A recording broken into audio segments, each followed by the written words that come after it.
Hello friends, তো আজকে আবার চলে এসেছি তোমাদের সামনে নতুন একটা রেসিপি নিয়ে। দেখো, আজ আমি বানাবো ছোলার ডাল দিয়ে আর লাউ দিয়ে। তো দেখো, আমি কিন্তু রাতে ছোলার ডালটাকে ভিজিয়ে রেখেছিলাম, আর ডালটা কিন্তু খুব সুন্দর দেখতে পাচ্ছ। দেখো, নখ লাগালেই ডালটা কিন্তু ভেঙে যাচ্ছে, দেখতে পাচ্ছ। তো চলো আমি লাউটাকে কেটে নিই, দেখা যাক। তো দেখো, আমি কিন্তু লাউটাকে কেটে নিয়েছি আর ভালো করে ধুয়ে নিয়েছি। এদিকে আমি কড়াই চাপিয়ে দিয়েছি, গ্যাসও জ্বালিয়ে দিয়েছি। কড়াইটা গরম হলে এবার এতে আমি তেল দিয়ে দেবো। তো বন্ধুরা দেখতে পাচ্ছ, তেলটা গরম হয়ে গেছে, ধোঁয়া উঠছে তেল থেকে। দেখো, এবার আমি এতে দিয়ে দেবো দুটো শুকনো লঙ্কা আর একটু গোটা জিরে। এটা যেই দেখো শুকনো লঙ্কাটা কালো হয়ে গেছে, তার মানে ভাজা হয়ে গেছে। এবার এতে আমি দিয়ে দেবো লাউগুলো।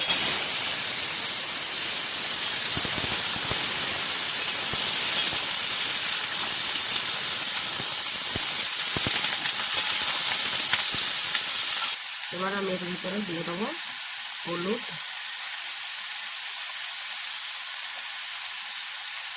আর লবণ। এটাও কিন্তু তোমরা তোমাদের আন্দাজ মতো দেবে বন্ধুরা। আর দিয়ে দেবো আমি, দেখো, ডালটাকে ভালো করে ধুয়ে পরিষ্কার করে নিয়েছি। এবার এই ডালটাকে দিয়ে দেবো। এবার এটা আমি একটু জিরের গুঁড়ো দিয়ে দেবো। দেখো, এটাকে এবার সুন্দর করে মিক্স করে নেবো।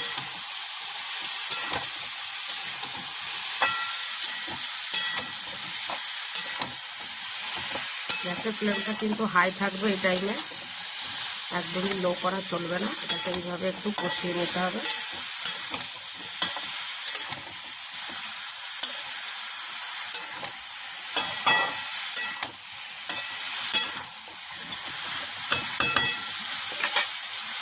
দেখতে পাচ্ছ বন্ধুরা, এটাকে কিন্তু আমি সুন্দর করে কষিয়ে নিয়েছি। দেখো, আর একদমই জল বেরোচ্ছে না। দেখে নাও পুরোটা। দেখো, এবার নাড়িয়ে চাড়িয়ে কষিয়ে নিয়েছি। এবার কিন্তু আমি জল দিয়ে দেবো। দেখো, জলটাও কিন্তু তোমরা তোমাদের পরিমাণ মতনই দেবে। তোমরা বুঝে শুনে তোমাদের যতটা সবজি হবে সেই আন্দাজে জলটা দেবে। এবার আমি এটাকে ঢাকা দিয়ে দেবো। তো দেখো বন্ধুরা, আমি মাঝখানে একবার এটাকে উল্টে দেখে নিয়েছিলাম। এটা কিন্তু দেখো আমার সিদ্ধটা হয়ে গেছে। দেখতে পাচ্ছ, লাউ সিদ্ধ হয়ে গেছে। দেখো, ডালটাও কিন্তু সিদ্ধ হয়ে গেছে। ডাল কিন্তু বেশি সিদ্ধ করা যাবে না, যেহেতু ডালটা একটু গোটা গোটা থাকবে, এরকমই ভালো লাগবে এটা। দেখো তোমাদের, দেখো ডালটা গোটা। এবার এতে আমি আর একটু কিছু অ্যাড করতে হবে, সেটাকে দিয়ে দিই। একটু খুন্তি দিয়ে এরকম কেটে কেটে দিতে হবে লাউগুলোকে। এটা একটু মাখা মাখা টাইপের হবে। দেখো বন্ধুরা, এবার আমি এতে দিয়ে দেবো চিনি একটু, যেহেতু এটা নিরামিষ আরও লাউ। দেখো, আমি চিনি দিয়ে দেবো এই 1 চামচ মতো চিনি গেল। আর দেবো একটু ঘি।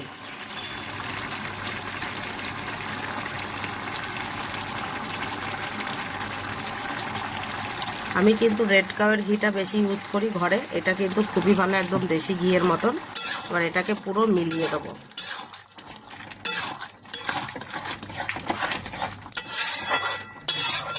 এটা আমি একটা দিদির থেকে শিখেছিলাম, মানে শিখেছি বলতে সে রান্না করতো, আমি দেখেছিলাম। আমি কিন্তু কারো কাছ দিয়ে রান্না শিখি না। আমি যদি কোনো সময় দেখি যে কেউ রান্না করছে, আমি রান্নাটাকে খালি এক নজর দেখে নিই যে সে কেমনভাবে করছে। আমি বাড়ি এসে কিন্তু সাথে সাথে সেটাকে ট্রাই করি। তো তোমরাও কিন্তু এই রেসিপিটা দেখে সাথে সাথে একবার ট্রাই করো, তাহলেই তোমরা কিন্তু ভালো রাঁধুনি হবে বা ভালো রান্না করতে শিখতে পারবে।